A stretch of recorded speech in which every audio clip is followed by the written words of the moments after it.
ఇలా మాకు వాళ్ళే చేయమని చెప్పాడండి. కార్డుని కొట్టేసి వెళ్ళిపోండి, మిగతా మేము చూసుకుంటాము అనేసి అభినయ్ దర్శన్ ఇంకా ఈ జాన్ బెనోలీ చెప్పారు మాకు. నాయకుల్ని మార్చడానికి రాలా, ప్రజల మార్చడానికి వచ్చారు. ఫస్ట్ మీరు మార్చాలి అనుకుంటే క్రిస్టియన్స్ నే మార్చాలి. నేను బరాబర్ చెప్తా ఇది. ఈయననే కావాలని డ్రామా ఆడుతున్నాడు సింపతి గెయిన్ చేయడానికి అంటారు. మంచిదే కదా, మీరు ఒప్పుకుంటున్నారు? అయితే 100 మందిని అయినా సరే నేను నిలబెడతా అని మాట్లాడి, ఇఫ్ ఇన్ కేస్ మీరు అంతమంది నిలబెడితే మరి వాళ్ళందరికి పైసలు ఎవరు ఇవ్వాలి? వాళ్ళందరూ కూడా జనాలను అడగండి అని చెప్తారు. అప్పుడు సింపతి గెయిన్ అయింది అంటున్నా నేను. సింపతి గెయిన్ అయితే మంచిదే కదా.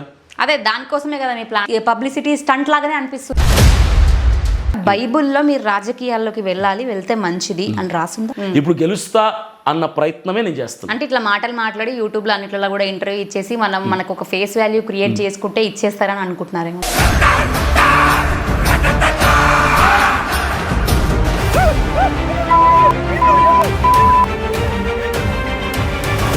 దేవుని అడ్డం పెట్టుకొని ఇట్లాంటి పిచ్చి పిచ్చి విషయాలు ఇస్తున్నాడు, వాళ్ళనే మార్చాలి. పాడేరు నియోజకవర్గాన్ని, ఆ గ్రామ ప్రజలని వదిలేసి వెళ్ళిపో అని కంటిన్యూస్ గా బెదిరింపు కాల్స్ వస్తుంది. అయితే మోసపోయారో వాళ్ళతో చెప్పించండి అన్నమాట. మోసపోయిన వాళ్ళే ఎందుకన్నా డబ్బులు తీసుకుంటే రోజు యాక్టింగ్ ఇంకా మస్తు మంది ఉన్నారు. సో అట్లనే డబ్బులు తీసుకొని చేస్తున్నారు. అమ్మో నా కొడుకులు పోయారు అయ్యారు. క్రైస్తవుల పక్షమున నిలబడే నాయకుడు నాకు ఎవరు కనిపించలేదు. కేపాల్ గారు ఒక్కరే కనిపించారు. ప్రార్థన చేస్తున్నాం, తగ్గేదే లేదు. పైసలు ఒకరిని అడిగినప్పుడు పాట అవసరం ఈ టైంలో. ఈ రోజు పాటని జనాలు ఎంజాయ్ చేస్తున్నారు. జనాలు ఎంజాయ్ చేయాలి ఫస్ట్. అంతే, జనాల పైసలతో జనాలు ఎంజాయ్ చేయాలి, అదే నా కాన్సెప్ట్. మరి జనాలు ఎంజాయ్ చేయాలనుకున్నప్పుడు మీరెందుకు నామినేషన్ వేశారు? జనాల కోసం. జనాల కోసం జనాలు ఎక్కడ చెప్పారు? నా దగ్గర లేనివి లేవు అని చెప్పారు. లేనివి లేవు అని చెప్తే మరి ఎందుకు మీ నామినేషన్ ని రద్దు చేసిరు?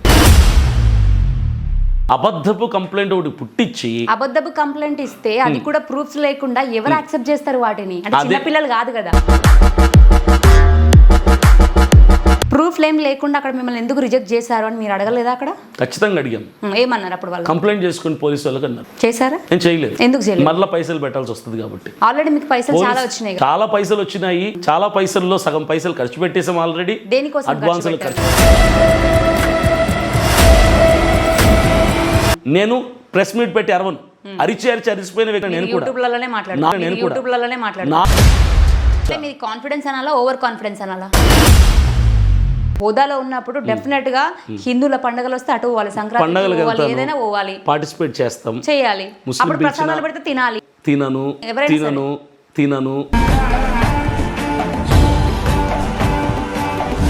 దేవుడి దగ్గర పెట్టింది అని చెప్పకపోతే తినొచ్చు. తిన్నాక చెప్తే కక్కేస్తారా? కక్కను. అదేం చేయదు మనల్ని. అది నన్ను చంపదు, అది నన్ను నాశనం చేయదు. అదేం తినొచ్చు కదా. ఫస్ట్ మీరు ఇది మార్చండి. మీరు నియమాన్ని మీరు ఎందుకు పెట్టుకుంటారు? నియమాన్ని బైబిల్ని పాటిస్తారు కదా. బైబిల్ నేను పాటిస్తుంది. మరి బైబిల్ని వాళ్ళు బైబిల్ చెప్పింది.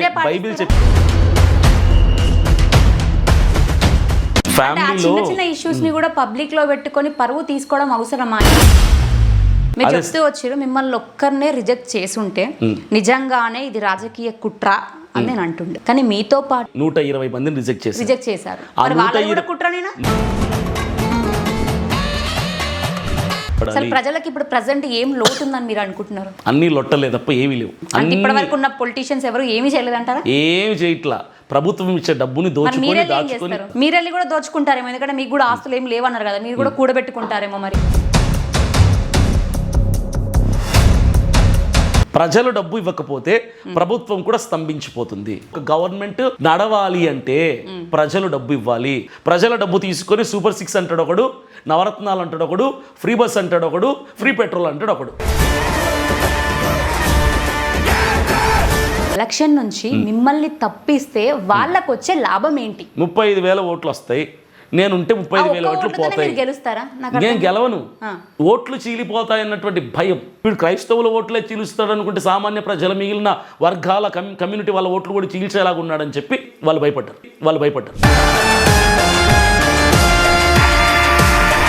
Hi everyone. క్రైస్తవ మతాన్ని భ్రష్టు పట్టిస్తున్నది క్రిస్టియన్లే. First I love you Jesus, happy birthday Jesus. ఎన్ని ప్రతిసారి ట్రోల్స్ అయ్యేది క్రిస్టియన్లే. యేసు నామంలో పరలోక బంగారంలో నుంచి ఒక తులం గొలుసు రోడ్డు మీద పడును గాక అని ప్రార్థన చేసుకున్నా. 4 గంటలకు అడిగిన 7 గంటలకు ఉప్పల రింగ్ రోడ్ కాడ దొరికిందండి. వీళ్ళు అసలు క్రిస్టియన్లా, వీళ్ళే వాళ్ళ మతాన్ని నాశనం చేసుకుంటున్నారు. అంటే మైండ్ సెట్ చేంజ్ అయిపోయింది. ఎవరిది చేంజ్ అయిందంటే క్రైస్తవుల్ని ఈ రోజు శత్రువులుగా చిత్రీకరించే ప్రయత్నం చేస్తున్నారు. అట్లా అనడానికి ఒక లీనియన్స్ ఇచ్చింది ఎవరు? మీ పితరులు వాళ్ళతోని వాళ్ళే శయనించిరు అని ఒక వర్డ్ ని రాసిరు. తండ్రి కూతురుతో శయనించాడు. రిలేషన్షిప్స్ ఎక్కడున్నాయి అసలు మీ దాంట్లో? లోతు ఆయన కూతుర్లు కలిసి పాపం చేశారు. దాన్ని బట్టి వ్యభిచార పుస్తకం అంటారు. మా ఇంట్లో వైఫై లేదు. నేను దేవుడికి ప్రేయర్ చేసా, వైఫై వచ్చింది. ఎందుకు వస్తుంది? అండ్ సిలిండర్ లేదు. దేవుడికి ప్రేయర్ చేస్తే మా ఇంటి ముందు సిలిండర్ వచ్చింది. నా కార్ కి పార్కింగ్ ప్లేస్ లేదు, కానీ దేవుడు నాకు ఇల్లే ఇచ్చింది డైరెక్ట్ ఏకంగా. అన్ని ధర్మేండి అలాంటి వాళ్ళని అంటారు. మరి ఒక క్రిస్టియన్ ఇట్లా దేవుని నామానికి అవమానం కలిగించేలా చేస్తున్నప్పుడు, దేవుణ్ణి అడ్డు పెట్టుకొని దేవుణ్ణి దూషిస్తున్నప్పుడు మీరు ఎందుకు మాట్లాడలేదు? నా వయసు అయిపోయేవారు పరిగెట్టి నా బిడ్డల పేరుతో ఆస్తులు సంపాదించాల్సిన అవసరం, నాకు సొంత ఇల్లు ఉండాలనే ఆశ లేదు. నాది ఒక different kind of mind set అండి. మరి పదవి మీద ఆశ ఎందుకండి? టచ్ అనగానే కాళ్ళు వస్తాయా? టచ్ అనగానే కిడ్నీలో పేగులు పడిపోతాయా? అసలు ఎవరు ఈ టచ్ అని దేవుని నామాన్ని వెళ్ళగొడుతున్నా అని చెప్పడానికి మనుషులు ఎవరు అసలు? యాక్సిడెంట్ అయిన కంటే పగిలా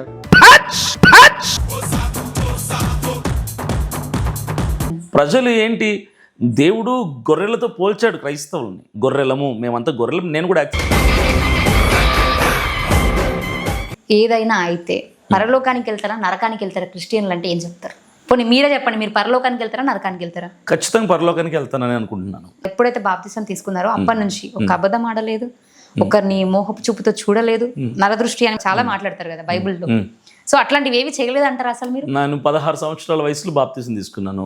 పాపాలన్నీ బాప్తిసం తీసుకున్న తర్వాత చేశాను. డ్రగ్స్, కొకైన్, హెరాయిన్, గంజాయి, మందు, స్మోకింగ్, హుక్కాబార్, అమ్మాయిలతో తిరగటం, ఇవన్నీ బాప్తిసం తీసుకున్న తర్వాత. హీరో కూడా బాప్తిసం తీసుకున్నాక అయ్యారా?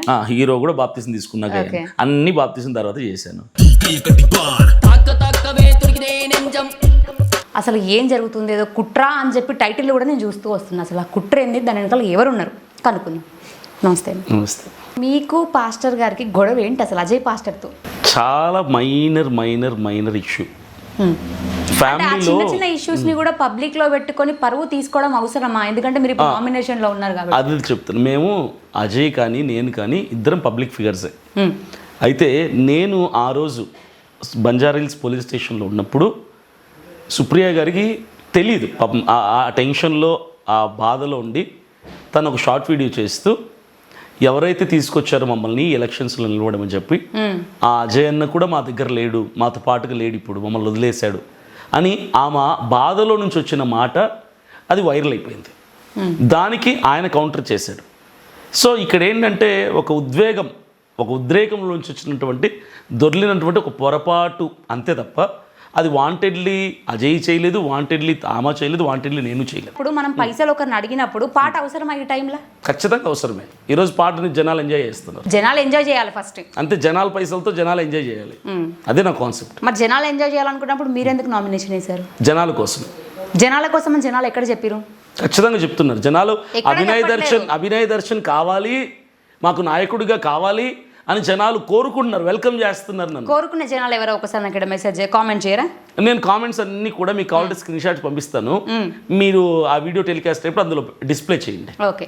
అండ్ ఇంకోటి ఏంటంటే ఎలక్షన్ నుంచి మిమ్మల్ని తప్పిస్తే వాళ్ళకు వచ్చే లాభం ఏంటి? 35,000 ఓట్లు వస్తాయి. నేనుంటే 35,000 ఓట్లు పోతాయి. గెలుస్తారా? నేను గెలవను, ఓట్లు చీలిపోతాయి అన్నటువంటి భయం. ఇప్పుడు నేను మరలా చెప్తున్నా, నేను అభినయ్ దర్శన్కు ఉన్నటువంటి వాక్చాతుర్యం ఇది నేను గర్వంగా చెప్పట్లా. దేవుని మహాకృప ద్వారా నేను చక్కగా మాట్లాడేటువంటి వాక్చాతుర్యాన్ని ముక్కుసూటిగా ధైర్యంగా, ఎలాంటి వాడైనా అవతల వాడు ఎంత గొప్పవాడైనా ప్రశ్నించడానికి ధైర్యాన్ని ఇచ్చాడు దేవుడు, జ్ఞానం ఇచ్చాడు దేవుడు, స్వరం ఇచ్చాడు దేవుడు, వాక్చాతుర్యం ఇచ్చాడు దేవుడు. ఈ వాక్చాతుర్యంతో జూబ్లీ హిల్స్ కాన్స్టిట్యుయెన్సీలో నేను నిలబడితే ఎవరైనా కాంగ్రెస్ పార్టీ తరపున అభ్యర్థి అయినా, బీఆర్ఎస్ అభ్యర్థి అయినా, బీజేపీ అభ్యర్థి అయినా ఆశ్చర్యపోతారు. వీడేంద్ర బాబు వీడు క్రైస్తవుల ఓట్లే చీలుస్తాడు అనుకుంటే సామాన్య ప్రజల మిగిలిన వర్గాల కమ్యూనిటీ వాళ్ళ ఓట్లు కూడా చీల్చేలాగా ఉన్నాడని చెప్పి భయపడేలాగా నా స్పీచ్ ఉంటుంది. కాబట్టి వాళ్ళు భయపడ్డారు. ఎందుకంటే నా వీడియోస్ చూస్తారు కదా. అది వాళ్ళు భయపడ్డారని మీరు ఎట్లా చెప్తారు? వాళ్ళ ఇన్నర్ ఫీల్డర్ అది. వాళ్ళు భయపడ్డారు కాబట్టి ఆర్ఓ గారిని పోలీస్ స్టేషన్కి పంపించి నా మీద కేసు పెట్టించారు. అంటే ఇప్పుడు ఇందులో కూడా ఆర్ఓ గారు డబ్బులు తీసుకొని కావాలని చేసిరని. డబ్బులు తీసుకొని కాదు, భయంతో చేసి. ఈయన పైన అధికారులు చేతుల్లో ఈయన ఉద్యోగం ఉన్నప్పుడు ఖచ్చితంగా ఈయన భయపడి ముందుకెళ్ళే అవకాశం ఉంటుంది కదా. కాబట్టి ఈయన అధికారులకు భయపడి ఎవరో చెప్పిన మాట విని చేశాడు. ఏమో మీరు వెళ్తే మార్పు వస్తుండొచ్చేమో, ఎందుకంటే మీ గొంతు గట్టిది కదా. నేను వెళ్ళి మీ వాక్ చాతుర్యానికి వాళ్ళందరూ భయపడతారు కదా. నేను నాయకుల్ని మార్చడానికి రాలా, ప్రజల మార్చడానికి వచ్చాను. ఇంకేం మారుస్తారు? ఫస్ట్ మీరు మార్చాలి అనుకుంటే క్రిస్టియన్స్నే మార్చాలి. నేను బరాబర్ చెప్తా ఇది. క్రిస్టియన్స్ లో ట్రోల్స్ ఏ స్టోల్ని మార్చాలి. క్రిస్టియన్స్ ఎవరైతే దేవుని పేరుని పెట్టుకొని దేవుని అడ్డం పెట్టుకొని ఇట్లాంటి పిచ్చి పిచ్చి విషయాలు ఇస్తారో వాళ్ళనే మార్చాలి. ఖచ్చితంగా ఎవరైతే ఏ కమ్యూనిటీ అయినా, యాజ్ ఎ క్రిస్టియన్గా చెప్తున్నాను, ఒక పాస్టర్గా చెప్తున్నాను, ఏ కమ్యూనిటీ అయినా, క్రిస్టియన్ అయినా, హిందూ అయినా, ముస్లిం అయినా, ప్రజల వీక్నెస్ని అడ్డం పెట్టుకొని అడ్వాంటేజ్ తీసుకొని క్యాష్ కోసం తప్పులు చేస్తే, మోసం చేస్తే, ప్రజల్ని ఆడుకుంటే అడ్డు పెట్టుకొని వాళ్ళ మీద యాక్షన్ తీసుకోవాల్సిన బాధ్యత ప్రజలకు ఉంది. ప్రజలు ముందుకు రాకపోతే నాలాంటి వాళ్ళు ఫైట్ చేయలేరు. ప్రజలు మేము మోసపోతాం, మాకు చక్కగా హ్యాపీగా ఉందనుకుంటే మోసపోండి అంటాం మాలాంటి నాయకులు. మేము మోసపోతున్నాం రా బాబు, ఎవడన్నా వచ్చి మమ్మల్ని ఆదుకోండి, మా తరపున నిలబడి అరవండి అంటే ఖచ్చితంగా వెళ్తాం, నిలబడతాం, అరుస్తాం, కేసులు పెడతాం. అయితే ఇప్పుడు నేను చెప్తున్నా, ఫస్ట్ క్రిస్టియన్లో ఎవరైతే ఏసునామం నన్ను లేవు, నీకు పైల్స్ పోయినాయి, రాళ్ళు పడిపోయినాయి అంటారో ఫస్ట్ వాళ్ళ తరపున వెళ్ళి మాట్లాడి వాళ్ళతో వాదించండి. ఖచ్చితంగా ఇది ఎవరైతే మోసపోయారో వాళ్ళతో చెప్పించండి అన్నమాట. మోసపోయిన వాళ్ళు ఎందుకన్నా డబ్బులు తీసుకుంటే రోజు యాక్టింగ్ ఇంకా మస్తు మంది ఉన్నారు. సో అట్లనే డబ్బులు తీసుకొని చేస్తున్నారు. ఇప్పుడు పోలీస్ డిపార్ట్మెంట్ ఎందుకుందంటే ప్రతి ఏరియాకి ఒక పోలీస్ స్టేషన్ ఉంటుంది. పోలీసు వాళ్ళు ఇంటింటికి వచ్చి అమ్మ నీకు సమస్య ఉందా, కంప్లైంట్లు ఉన్నాయా, ఎవడని ఇబ్బంది పెడుతున్నారు, పోలీసులు అడగరు. మనం పోలీస్ డిపార్ట్మెంట్ దగ్గరికి వెళ్ళి సార్ నాకు పలానా సమస్య ఉంది అంటే వాళ్ళు పరిష్కారం చేస్తారు. ప్రజలందరూ కూడా క్రిస్టియన్ల కోసం నిలబడమని మిమ్మల్ని అడగలేదు, మీరు క్రిస్టియన్ల కోసం నిలబడతా అని చెప్పారు కాబట్టి క్రైస్తవులందరూ ఆంధ్ర, తెలంగాణ రాష్ట్రాలే కాకుండా తమిళనాడు, ఒరిస్సా, కర్ణాటక, ఇంకా మిగిలిన రాష్ట్రాల క్రైస్తవులు, అమెరికా, ఆస్ట్రేలియా, ఇతర దేశాల్లో ఉన్నటువంటి తెలుగు క్రైస్తవులందరూ కూడా అజయ్ బాబు, అభినయ్ దర్శన్ క్రైస్తవుల తరపున నిలబడి పోరాడారు. ఇలాంటి వాళ్ళు నాయకత్వంలోకి వస్తే బాగుంటుందని మమ్మల్ని వెల్కమ్ చేశారు. కాబట్టి మేము ఆ వెల్కమ్ని రిసీవ్ చేసుకుని వచ్చాం, అడుగేశాం. వాళ్ళు చేశారు మిమ్మల్ని ఖచ్చితంగా. ఓకే, అంటే మన ప్రూఫ్లు ఉన్నాయా వాళ్ళు చేశారు అనడానికి? At least comments. ఇప్పుడు మీరు నన్ను మొదట్లో ఒక క్వశ్చన్ అడిగారు, డబ్బులు వచ్చాయా, డబ్బులు వస్తే ఏం చేశారని. వచ్చినాయని మీరే చెప్పారు నాకు ప్రీవియస్ ఇంటర్వ్యూలో. ఆ డబ్బులు వేసింది ఎవరు? నాకు జనాలు. అదేవరేశారు? Only Christians. ఎవరైనా కానీ వాళ్ళని నాకు తెలిసి మీ సంఘములు కావచ్చు. అంటే మీరు ఎవరైతే వెళ్తున్నారో, మీరు ఎక్కడైతే సువార్త చెప్తున్నారో వాళ్ళు వేసి ఉంటారు. మీరు ఎవరి దగ్గరకు అయితే ప్రేయర్లు కావాలని అడిగినప్పుడు వాళ్ళ ఇంటికి వెళ్ళినప్పుడు ఎంతో కొంత వాళ్ళ తృప్తి కోసమైనా అట్లీస్ట్ పైసలు జేబులో పెడతారు. అది ఎట్లయినా సరే క్రిస్టియన్ లో జరుగుతుంది. అది అలా జరిగిన వాళ్ళు, అట్లా ఉన్న వాళ్ళు కూడా ఉండొచ్చు. వాళ్ళే పిలిచారు అంటే మీరు పోయిన వాళ్ళే మీకు సపోర్ట్ చేసి సరిపోతుందా? ఇక మిగతా జనం వద్దా? మిగతా జనం వస్తారు, ఇప్పుడు యాడ్ అవుతారు. ఒక్కొక్కరు యాడ్ ఆన్ అవుతూ వెళ్తారు. ఎంతటి విజయమైనా 1000,00,000 అడుగుల ప్రయాణమైనా ఒక్క అడుగుతోనే మొదలవుతుంది. ఒక్క అడుగులోనే అన్ని రావు. అడుగులేస్తున్న కొలది జనం యాడ్ అవుతూ ఉంటారు. ఓకే, అంతే. మీరు చెప్తూ వచ్చారు మిమ్మల్ని ఒక్కరినే రిజెక్ట్ చేసి ఉంటే నిజంగానే ఇది రాజకీయ కుట్ర అని నేను అంటుండే.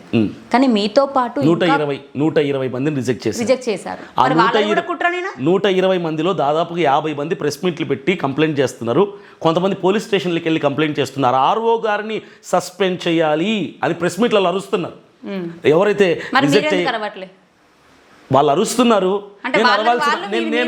వాళ్ళు అరుస్తారు పాపము, అరిచి వెళ్ళిపోయి ఇంటికి వెళ్ళిపోయి పడుకుంటారు కలిసిపోయి. అరిచినంత మాత్రం న్యాయం జరగదు. ఇక్కడ న్యాయం జరగాలంటే పవర్లో ఉండాలి. నేను ప్రెస్ మీట్ పెట్టి అరవను, అరిచి అరిచిపోయిన వ్యక్తిని నేను కూడా.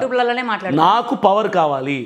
పవర్ వస్తే ఎవడి ఆట ఎట్లా కట్టించాలో అలా కట్టిస్తా. పవర్ రాకపోతే ఏం చేయలేరు. పవర్ లాగా ఎవడేం చేయలేడు, అరిచి అలిసిపోవడం తప్ప. మీరు మీకున్న గొంతుకు భయపడతారు కాబట్టి ఒక మాట చెప్తే బాగుంటుందేమో అని నేను అనుకుంటున్నా. మరి ఎవ్వడు భయపడ్డు.